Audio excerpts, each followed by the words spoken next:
सहमति भी जाहिर की थी, क्या कुछ बात हुई है?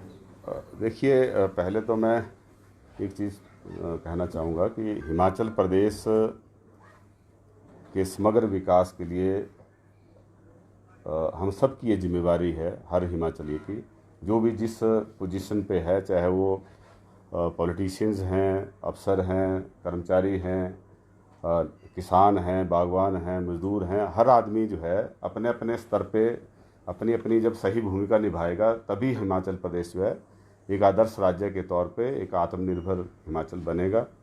और हम उन सब लोगों का धन्यवाद करते हैं कि जो पूरी निष्ठा और ईमानदारी के साथ अपनी ड्यूटी निभाते हैं।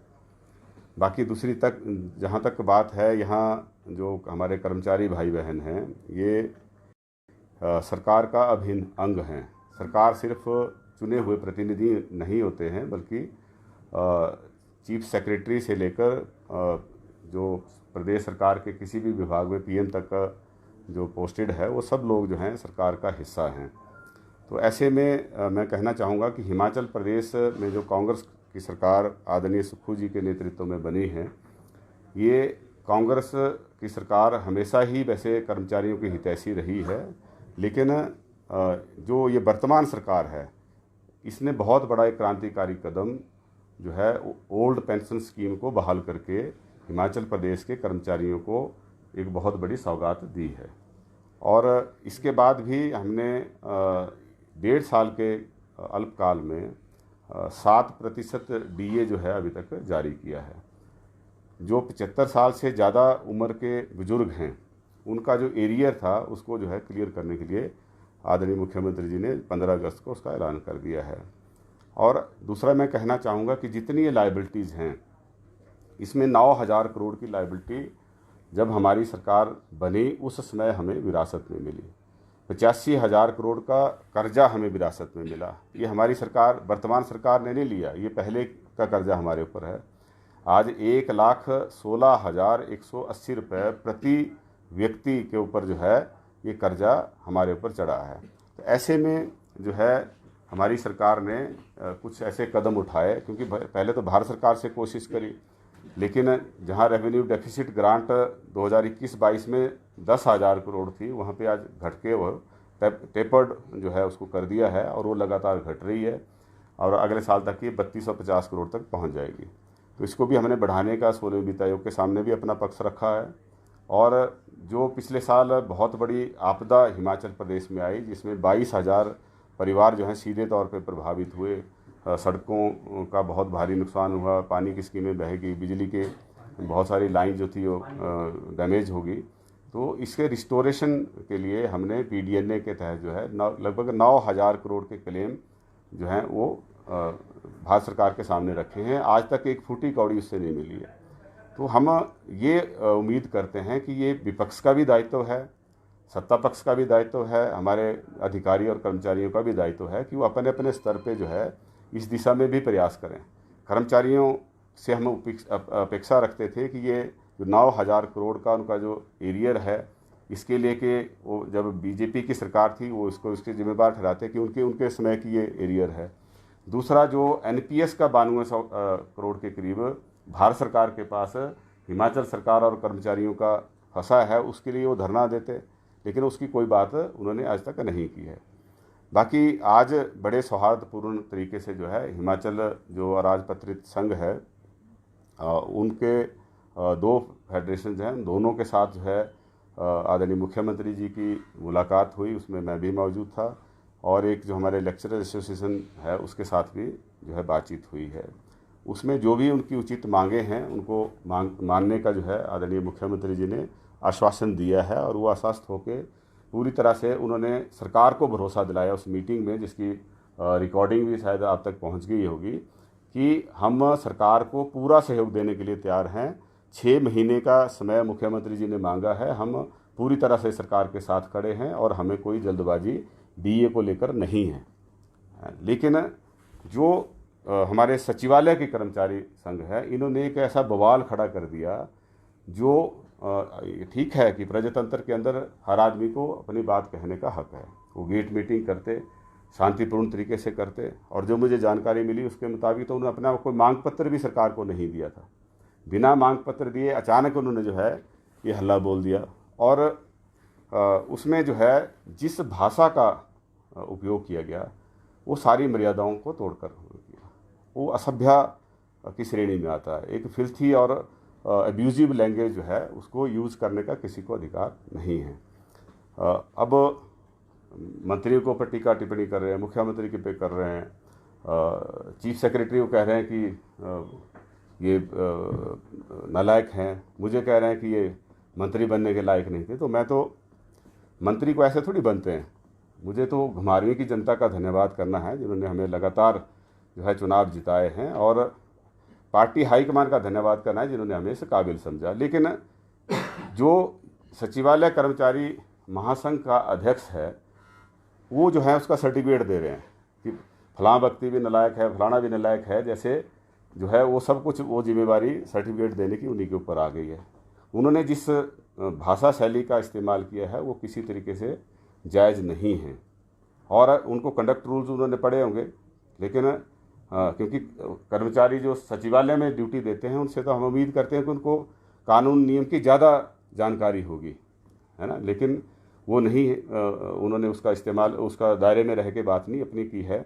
जो अराजपत्रित संघ के कर्मचारियों से हम मिले उन्होंने अपनी बात कही कि हम तो प्रदेश के दूर दराज इलाकों में भी अपनी सेवाएं देते हैं, तो हमने तो इस तरह की बातें कही नहीं की, हम तो जो है सरकार को पूर्ण सहयोग देने के लिए तैयार हैं। तो ये जो सिर्फ यहाँ के कर्मचारी 3-4 नेता थे, ये ऐसा लगता है क्योंकि आम कर्मचारी हमारी सरकार से संतुष्ट है, सचिवालय का कर्मचारी भी अधिकारी भी हमारी कार्यशैली से, सरकार की कार्यशैली से पूरी तरह से संतुष्ट है। लेकिन सिर्फ 3-4 जो कर्मचारी नेता हैं उनके अपने निजी स्वार्थ हैं।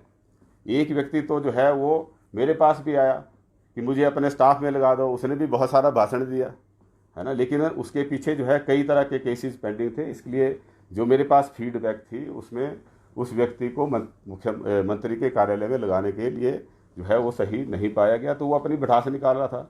तो इस तरह से ये कुछ अपने निजी स्वार्थ से लेकर मोटिवेटेड थे, और हमें ये लगता है कि कुछ लोग जो सरकार के खिलाफ लगातार षड्यंत्र करते हैं ये उनके हाथों में भी खेल रहे हैं, है ना, बाकी कर्मचारियों को मोहरा बना रहे हैं। अपनी नेतागिरी चमकाने के लिए बाकी कर्मचारियों को इस तरह से इस्तेमाल करना किसी भी तरीके से वाजिब नहीं है।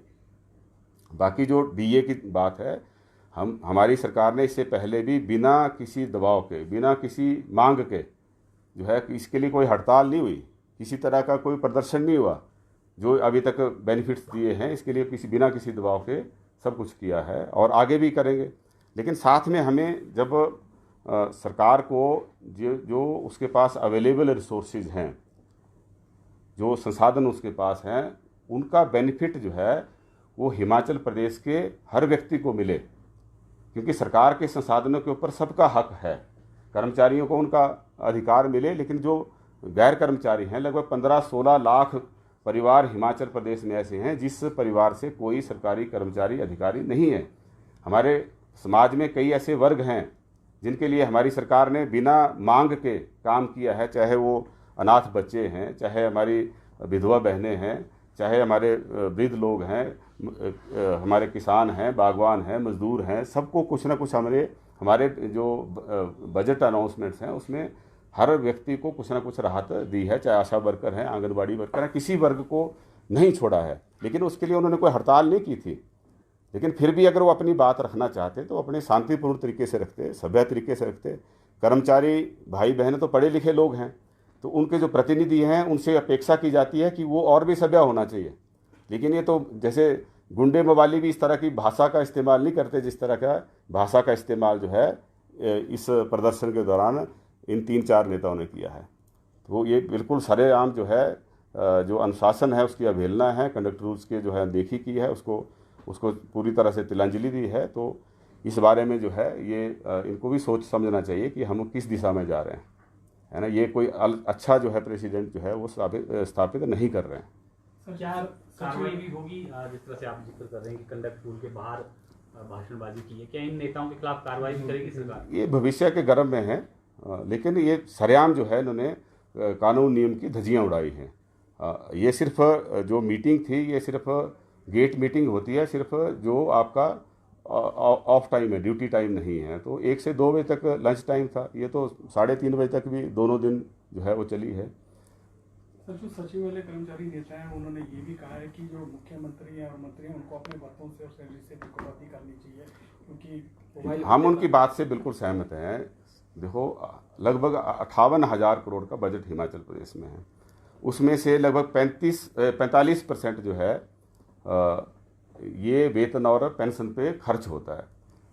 45% में से ये लगभग जो है ये 27-28 करोड़ रुपए के करीब बनता है। 2300 करोड़ जो है हर महीने जो है सैलरी पेंशन पे लगता है। तो इसमें जो विधायकों को और मंत्रियों को मुख्यमंत्री को टारगेट कर रहे हैं, तो उनके ऊपर तो मुश्किल से 25 करोड़ के करीब खर्च होता है। पूरे बजट का 25 करोड़ खर्च होता है। लेकिन फिर भी मैंने पिछले कल भी कहा था कि अगर हमारे सामने आप बैठें, क्योंकि हमारे ऊपर कट लगाने से कोई बड़ा ज़्यादा योगदान जो है उसमें नहीं मिलेगा फाइनेंशियल हेल्थ को ठीक करने में, है ना। लेकिन हम सब जो हैं इसके लिए तैयार हैं, बशर्ते आप भी तैयार हों, क्योंकि इस सिचुएशन से तभी बेल आउट हो सकते हैं। हमारे जो सरकार है इसके सामने एक बड़ी विकट परिस्थिति पैदा हो गई है, क्योंकि इससे पहले हमारी जो सरकारें रही अर्ली 90 से लेकर आज तक, ये लगातार जो है लोन पे लोन लेने का जो है इनके सिलसिला जारी रहा। और उस समय उनको फ्रीडम थी, वो असीमित राशि का लोन जो था वो ले सकते थे। जैसे ही हमने ओल्ड पेंशन स्कीम लागू की, भारत सरकार ने लोन लिमिट फिक्स कर दी। अब हम इस समय जो है 6,000 करोड़ से ज़्यादा का लोन नहीं ले सकते हैं। यही मैंने उस समय भी कहा था कि आदरणीय मुख्यमंत्री जी ने आपसे अनुरोध किया है कि 6 महीने के लिए हमारा आप सहयोग दीजिए। जैसे ही सरकार के खजाने में पैसा आएगा वैसे ही हम आपके जो डीए की किस्त है उसको जारी कर देंगे। तो अराजपत्रित महासंघ तो उसके लिए सहयोग दे रहा है, लेक्चर एसोसिएशन जो है सहयोग दे रही है, जितने भी हमारे फील्ड के कर्मचारी अधिकारी हैं किसी ने उस पर आपत्ति नहीं जताई। सिर्फ इन 3-4 नेताओं के जो सेक्रेटरीट में यहाँ एक बवाल खड़ा कर रहे हैं और बातें क्या कर रहे हैं कि मैं तो मुख्यमंत्री हूँ। भाई, मुख्यमंत्री ऐसे थोड़ी बनते हैं। कोई कर्मचारी अपने आप को मुख्यमंत्री के साथ इक्वेट नहीं कर सकता, विधायक के साथ इक्वेट थोड़ी कर सकते हैं। ये तो प्रजातांत्रिक व्यवस्था का ही अपमान है, उन लोगों का अपमान है जो एक वोट देके जो अपनी सरकार को चुनते हैं। आपको लगता है सर कि इनके पीछे किसी और का हाथ है या नहीं? निश्चित तौर पे लगता है, क्योंकि ये लोग, ऐसा लगता है कि जैसे ये किसी के हाथों के पपट हैं। और जिस तरह की भाषा का इस्तेमाल किया गया वो सरेआम जो है वो इन्होंने सारी मर्यादाओं का जो है उल्लंघन किया है ना। ये किसी तरीके से इसको वाजिब नहीं ठहराया जा सकता। वो हमारे भाई हैं, बहनें हैं, वो हमारे से बात करते। अगर उनको लगा कि मैंने कुछ गलत बोला है तो मेरे से भी पूछ सकते थे, या सीधे शब्दों में बोलते कि भाई ये बात आपने उचित नहीं कही, मैं उसकी क्लैरिफिकेशन देता। मेरा बयान जो है रिकॉर्डेड है, आप लोगों के पास भी है, और मैंने सीधे तौर पे यही कहा कि आपसे 6 महीने का समय मांगा है, आप 6 महीने का समय दें, जैसे ही हमारी व्यवस्था ठीक बनेगी उसको हम जारी करेंगे।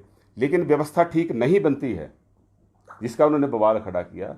अगर भाई सरकार के खजाने में पैसा नहीं होगा तो उसका नुकसान भी हम सबको उठाना पड़ेगा। उसमें कर्मचारी भी हैं और हम लोग भी हैं और प्रदेश के अन्य लोग भी हैं, है ना। तो यही बात मैंने उनको कही, इसमें हमने गलत क्या कह दिया। लेकिन एक बात मैंने ज़रूर और दूसरी कही कि भाई नेतागिरी के चक्करों में आप बाकियों को गुमराह मत करो, है ना, प्रदेश का माहौल मत खराब करो। ये हमने ज़रूर उनसे बात कही। सर, क्या इनके साथ कोई डायलॉग किया जाएगा अब, या सरकार के स्तर पर ऐसी पहल होगी कि ये कह रहे हैं कि मंगलवार से हम सेशन के दौरान काले बिल्ली लगाकर ही काम करेंगे? आज कर्मचारियों से बात हुई है, कर्मचारी महासंघ के पूरे प्रदेश के नेता यहाँ आए थे और उनसे बात हुई है, लेक्चर एसोसिएशन के साथ बात हुई है। सरकार के दरवाजे बातचीत के लिए हमेशा खुले हैं। लेकिन जो ये महासंघ है जो काले बिल्ले लगाने की बात कर रहा है, वो ठीक है, उनको डेमोक्रेटिक राइट है, वो काले बिल्ले लगाएं, उसमें कोई मनाही नहीं है। लेकिन जो अचानक इन्होंने धावा बोल दिया उसके पीछे कहीं ना कहीं षड्यंत्र जो है वो दिखता है। कोई मांग पत्र इन्होंने सरकार को नहीं दिया, है ना, और सीधे तौर पे एक अग्रेसिव तरीके से भाषण देना, एक अपमानजनक बातें कहना। एक जो क्लास 4 एम्प्लॉइज़ का कोई इनका पदाधिकारी है एसोसिएशन का, वो प्रदेश के मुख्य सचिव को कह रहा है ये नालायक है ना। जो इनके एक अध्यक्ष हैं वो कह रहे हैं कि मंत्री बनने के लायक नहीं है। भाई, इसका फैसला आप थोड़ी करेंगे, इसका फैसला तो जो जनता ने चुने हुए लोग हैं वो उसका फैसला करते हैं। पार्टी की लीडरशिप फैसला करती है, हैं। और वो चुनाव लड़ने की बात करें तो चुनाव लड़ने किस लिए मना किया उनको? वो लड़े चुनाव, जहाँ से लड़ना चाहें वो लड़ें, लेकिन जब तक वो सरकारी नौकरी में हैं तब तक इस तरह की बातें करने के लिए जो है वो नियम कानून उसकी इजाज़त नहीं देते हैं। सर, सचिवालय कर्मियों को भी क्या स्टेट कैडर में लाने